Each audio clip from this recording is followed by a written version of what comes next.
BNP chairperson Begum Khaleda Zia ও ভারপ্রাপ্ত chairman তারিক রহমানকে জাতীয় জুলাই সনদ সই অনুষ্ঠানে আমন্ত্রণ জানানো হয়েছে। বৃহস্পতিবার রাজধানীর এভারকেয়ার হাসপাতালে গিয়ে জাতীয় ঐকমত্য কমিশনের সদস্য ড বদিউল আলম মজুমদার ও প্রধান উপদেষ্টার বিশেষ সহকারী সাংবাদিক মনির হায়দার আমন্ত্রণপত্র পৌঁছে দেন। বুধবার মধ্যরাত থেকে হাসপাতালে ভর্তি আছেন খালেদা জিয়া। বিএনকো মিডিয়া সেলের সদস্য সাইরুল কবির খান এ তথ্য জানান।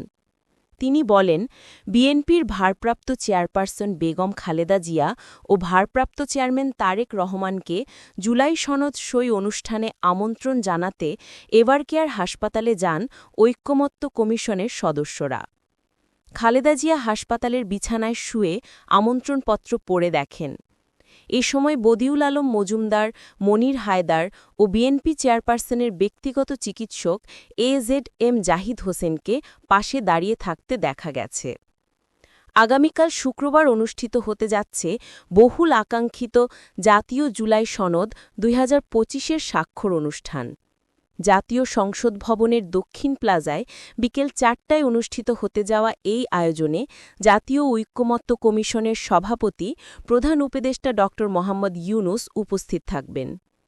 এই আয়োজনে উপস্থিত থাকার কথা রয়েছে বেশ কয়েকজন উপদেষ্টা ও উচ্চ পর্যায়ের সরকারি কর্মকর্তাদের।